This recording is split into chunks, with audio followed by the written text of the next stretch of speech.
Hello, I am Sean Winter, the owner and founder of Hot Winter Hot Sauce. I make a fermented hot sauce with all organic ingredients. It features my very own variety of chili, the hot winter pepper. I started making hot sauce while working as a farmhand, first Nash's up in Swim, Washington, and then later at Mountain Home Farm in the very small town of Orleans in very far northern California. Um, I started developing my own chili pepper while working at Mountain Home Farm. A lot of the folks there had breeding projects, and mine happened to be the development of an off-type Jimmy Nardello, which I eventually called the Hot Winter Pepper. When I elected to leave the farm, I moved to Portland, Oregon, and I started experimenting with a recipe that had been passed down to me from the farmer's mother, who'd been making it in very small batches for her community in Orleans. And I started scaling it up and sharing it with New Seasons. By that winter, I was in 5 or 6 New Seasons, and in 2013, I did my first really significant batch and entered all of the New Seasons. I developed a lineup of 6 sauces that featured my own pepper as well as several heirloom peppers, with the goal of showing off the different sorts of flavors that are possible when working directly with farmers practicing sustainable agriculture. So in the 6 sauces, there are not just different heat levels, but different flavors and different colors. So even visually, you can see the array of difference, and this differentiates us both from other hot sauces and also just from other food manufacturers in the organic space that are still pretty much just pumping out monoculture commodities just with fewer pesticides. We're actually trying to show off the future possibilities of preserving heirloom flavors and showing customers that in supporting organic farmers that they really get something something different and something more. So we've had pretty solid growth from the beginning. People have responded well to the product.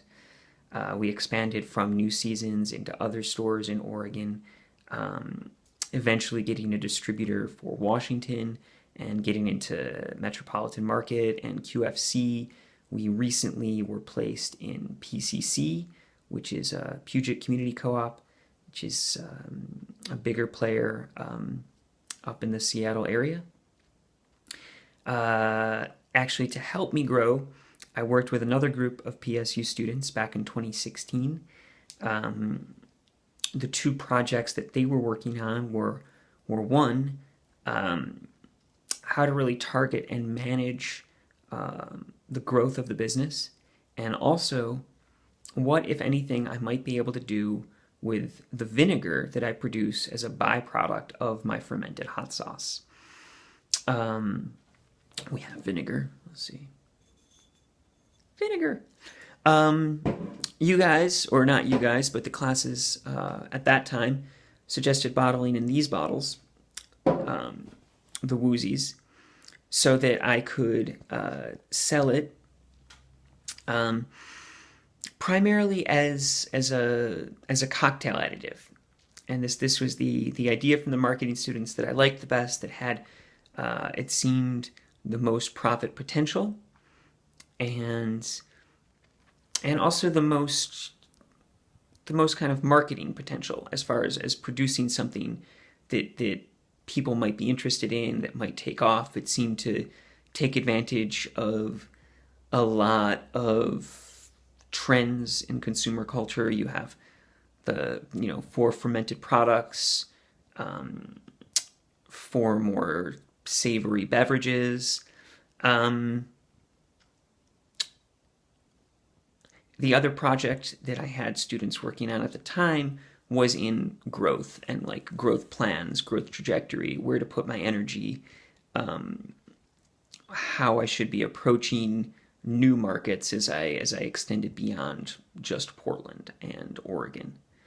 And that was really helpful and it was interesting, but a lot of the strategies developed in the program became unfeasible as I ran into the limits of my access to capital. Because while the business was growing steadily, I was also managing a lot of startup debt, and it wasn't growing quite quickly enough to manage that startup debt and also have money left over to fuel the growth of the business and also to then have money left over to fuel the marketing for the growth of the business. Because it is seasonally produced, that creates some cash flow issues just because all of my expenses are constrained within one period, and that affects the way that I'm able to grow.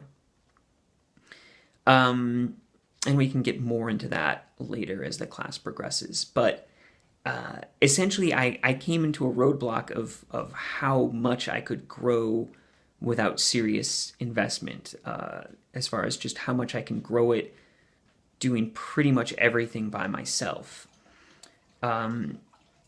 Simultaneously, my wife was looking at graduate school, and she eventually enrolled in grad school at the University of Oregon in Eugene. And I, of course, moved down to Eugene with her from Portland. And this afforded me the opportunity to start growing my own peppers again.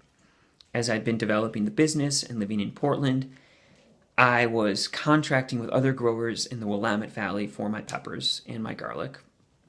And living in Eugene afforded me the opportunity to rent very cheap land and start growing my own peppers. And this led me to re-examine my business plan and shift from a plan in which I was attempting to maximize growth into a plan in which I am attempting to maximize profit.